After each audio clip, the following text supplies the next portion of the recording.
welcome to the Spellslinger Show. Alright guys, so I thought I would bring you something a little bit different today. It's going to be kind of a bundled video between an opening and a deck building toolkit. I would like to say myself that I'm a pretty decent limited deck builder. I don't think there's been very many tournaments that I've gone to where I get to do a sealed or limited format. And I don't place in prizes. So I'm doing something right. I'm not sure exactly. I wouldn't call myself a pro or anything like that, but I'm definitely good at it, I guess. Are you making me a deck? No, I'm just making a deck to show these guys what that might look like. And then who are you going to give to? It's all mine. I bought it, sir. So we have a dice.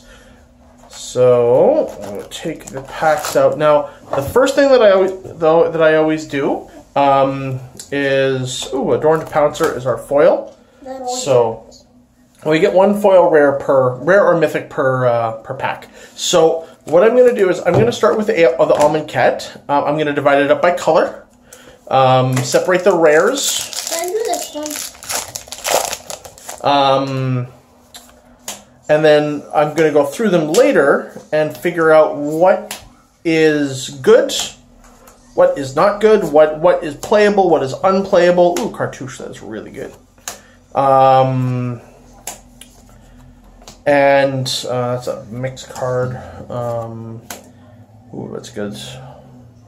Really good? Well, it's good for sealed. It's a 4/4 flying for 7 mana. Watch the table, but.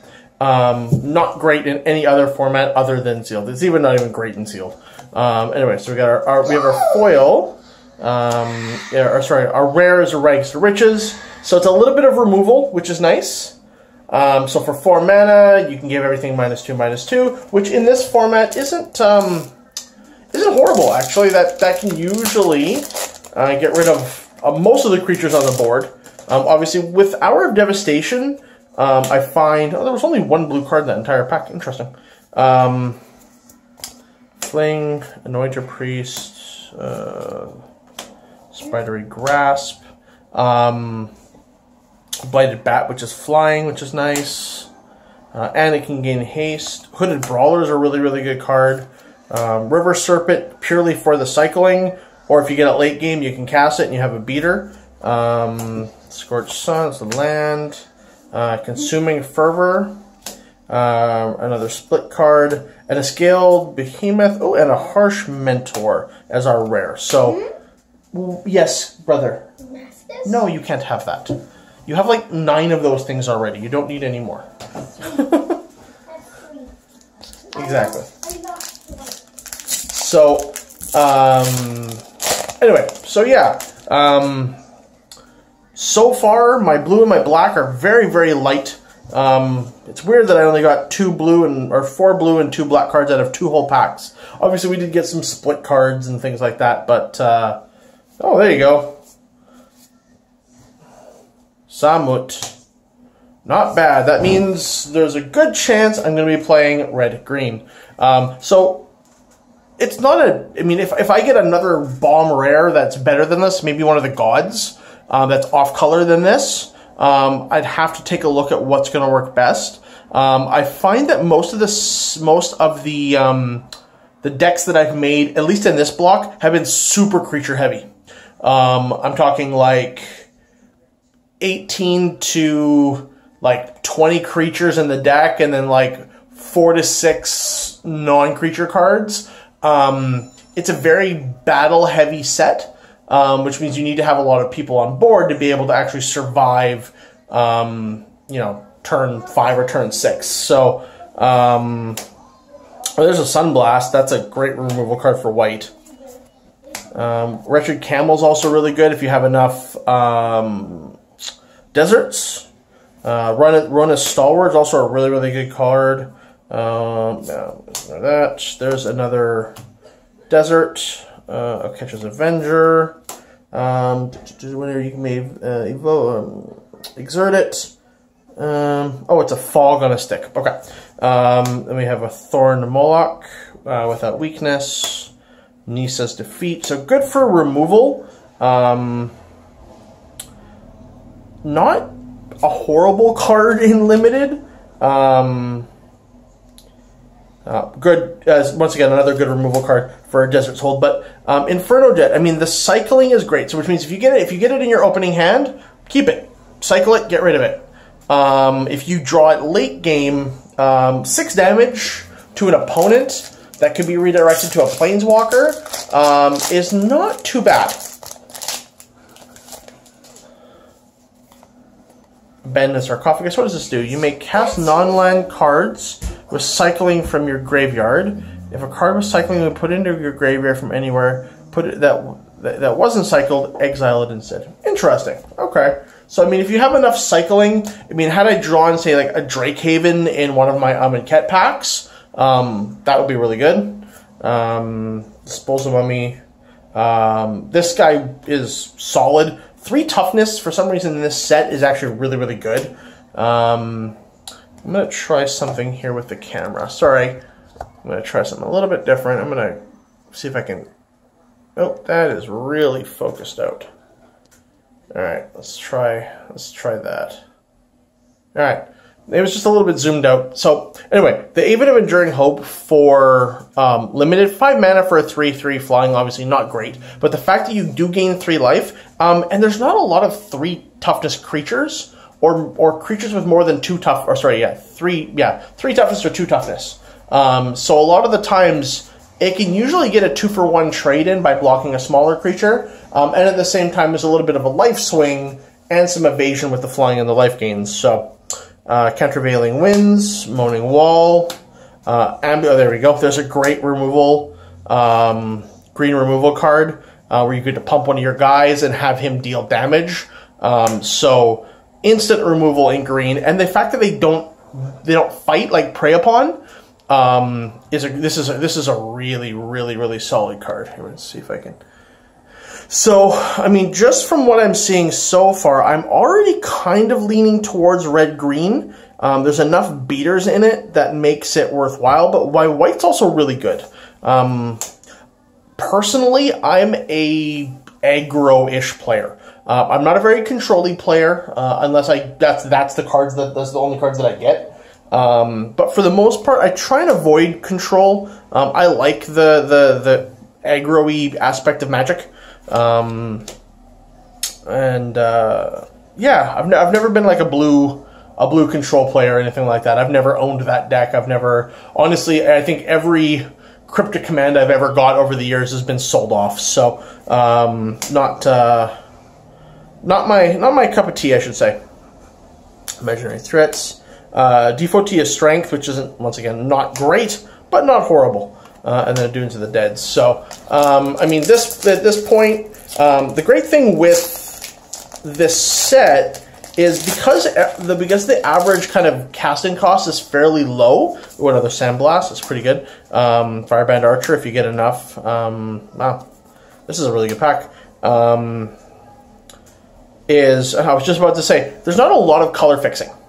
So you can get spells like Beneath the Sands, which do allow you to do a little bit of cycling. The great thing is it also cycles the card as well. So, not too bad. So, having cards like this allow you to triple color. Once again, unless you have a completely solid 2-color deck, I wouldn't recommend it.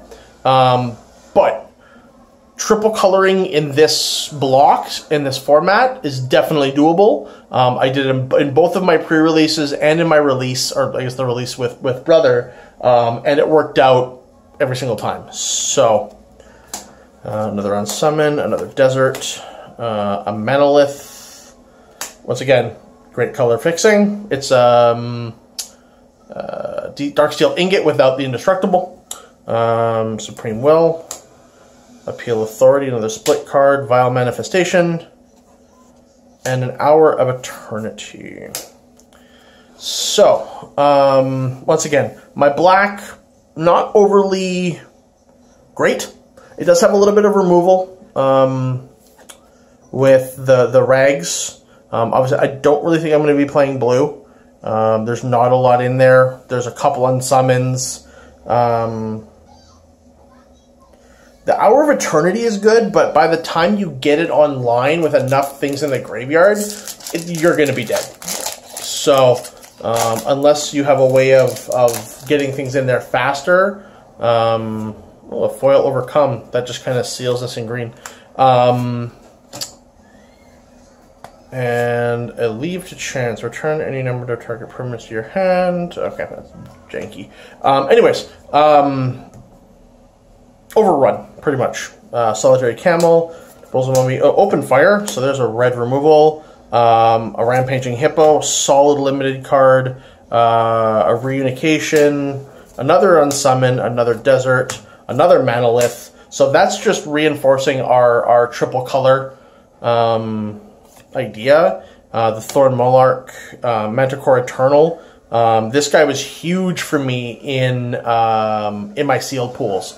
Yeah, he attacks every turn, but the fact that if they block it, they're going to take 3. And more than likely, it's at least going to trade with another creature. Please don't do that next to the camera. Okay. But yeah, I mean, the fact that this guy's at least going to trade, if not, he's going to get through because they don't want to trade and take 3. It's over there. Yeah, this guy is solid. Steward of Solidarity, and a Struggle. What's this one? Struggle. Okay, and that is an auto include.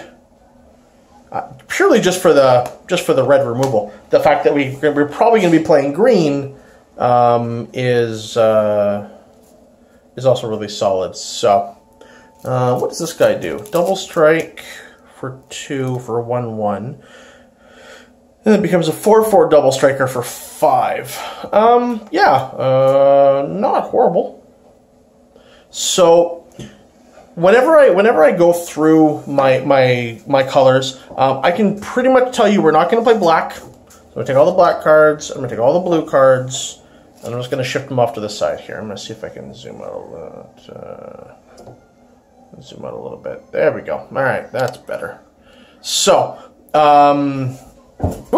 sorry about that, guys. So anyway, I'm going to take my blue and my black cards. I'm not going to be playing these. Just not enough in there to make it really, really worthwhile.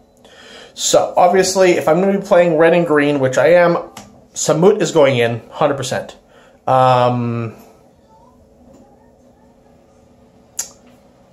We'll have to see. I mean, 2/2 for 2 at a minimum for Harsh Mentor is still really good. The fact that he does have that secondary ability. My only issue is because this set is graveyard based, so you're going to be eternalizing and you're going to be things like that. Now this does hose exert. The moment you exert, you take 2 damage. So I mean, it's still a really, really good card. So we're going to move the green over. We're going to move the white over. Let's start with red. So if this was a tournament that I was playing in, we're not playing. We might be playing that, but we're not. It's not really worth it. What is this one? Until end of turn, target creature gets +X, where X is the number of creatures you control. Maybe, just purely for the appeal. We're not playing blue, so that's not going to do anything for us. And start, not going to do it for us. Okay, so those 3 can go away. Maybe. So this is a maybe pile. So whenever I do it, I'm like, okay, I might be playing that. I'm not playing black, so I'm going to get rid of Rags to Riches. So we'll play Harsh Mentor. Struggle is yes, because purely of the removal. Plus each player shuffles his or her graveyard into his or her library. Great if you're coming up against one of those cycling decks. There was actually quite a bit of mill that I saw at pre-release. People were getting that, was it Fraying Reality, Fraying Sanity, something like that, where people were just milling crazy amounts of cards. So I couldn't believe my eyes when I saw it. But anyway, so here, let's zoom in a little bit. Sorry, this video is going to be a little bit longer than normal. Hopefully I don't run out of space on my hard drive. Anyway, so yes to the Manticore. 2/2 for Prowess. 3, that's a maybe. Open fire is a yes, because it's an immediate 3 damage for 3 damage, or for 3. Vanilla, Canra, meh. This is, here, let's hold on, that's a maybe. That is a no. That is a maybe. If you can get enough of these guys, and you have enough non-creature spells, these guys do a lot of work. It's 2 for a 2/1, but the fact that you get to ping for each non-creature spell, if you can get a couple of these out and start lobbing some spells, for instance, open fire, that's, if you have 2 out, that's 5 damage. It's pretty good. So yeah, anyway, we're going to get rid of that. Inferno Jet is a yes, simply just because of the cycling. We have another Thorned. Kindled Fury is an interesting one for me. Being able to do combat tricks is nice. If there's space for it, I might put that in. Consuming Fervor, trying to creature, and gets +3/+3 at the beginning of your upkeep. Put a -1/-1 counter on it. I'm going to say no for now, unless we have a creature that thrives from having -1/-1 counters and we have the ability to remove it. Like Channeler Initiate. I had this guy on my Channeler Initiate on the Amonkhet pre-release and completely wrecked, because you're always tapping for mana and your creature's way too big to kill. It's still attacking. It was crazy. So Fling is really good because you can just put out big creatures and just fling them at people. And the fact that it's target creature or player for 2 mana, solid.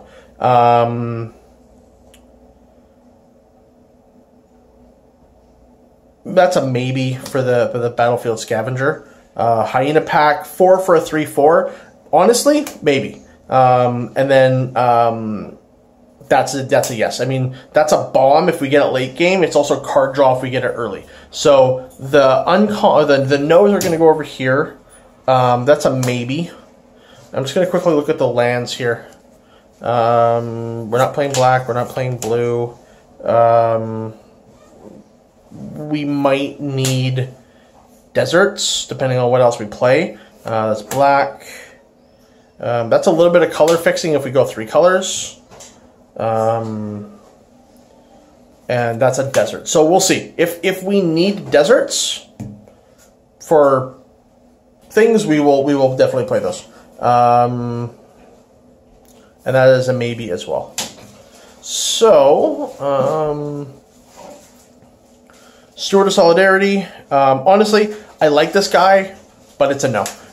It's too slow for limited. If you have more creatures out and you have the ability to block and things like that, it makes sense, but really not great. Communication, yes, 100%. Disposal Mummy is a maybe, purely because of all of the Eternalize and everything like that you're going to play against. You want to be able to remove those big creatures that have the habit of coming back from the graveyard. Solitary Camel is a maybe, once again, because we're going to be playing with potential deserts. So yeah, there's another unification, so we'll see. Sandblast, yes. Even of Enduring Hope, yes. Disposal Mummy, maybe.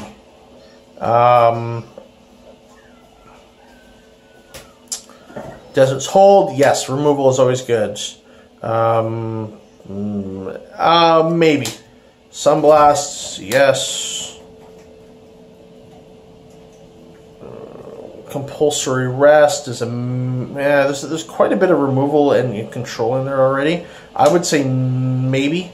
Anointer Priest, whenever a creature token enters the battlefield and you control, you gain 1 life. Nope, not enough. Embalm or Eternalize.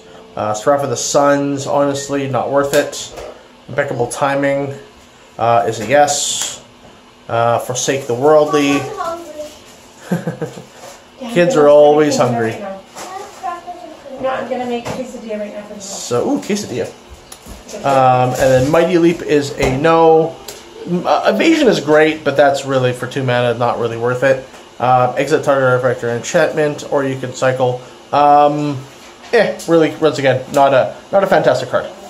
Once again, it might be a great sideboard card if you come against maybe if somebody has the what's that artifact that taps down creatures? The Edifice of Authority, I think is what it's called. So. Yeah, so these are maybes for the red. These are yeses for the white. We're looking at that. I mean, these are maybes for the whites. So that's 2, 4, 6, 8, 10, 12, 14, 15. And we haven't even looked at artifacts yet. We're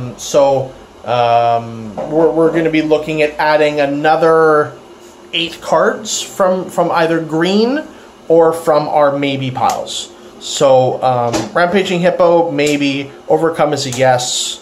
Beneath the Sands, if we're going to be playing 3 colors, is an absolute yes. Devotee of Strength is a maybe. Ambucade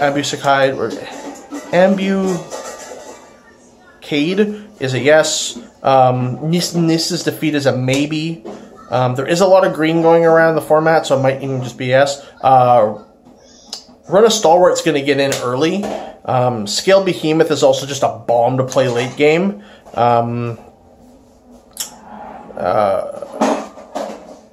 Hooded Brawler, once again, early beats. Spidery Grasp is a maybe. Cartouche of Strength is an absolute yes. And Quarry Hauler, honestly, is actually a solid card. The fact that you can add or remove -1/-1 counters and potentially kill your opponent's creatures. Love, not right now. I need to feed children. So 1, 2, 3, 4, 5, 6, 7, 8. So technically we could just go with that, that, and that, and we would be good. Now we do have a couple spaces for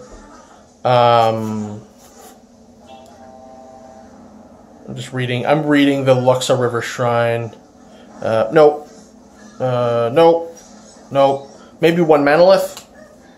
Whoops. Sorry, guys.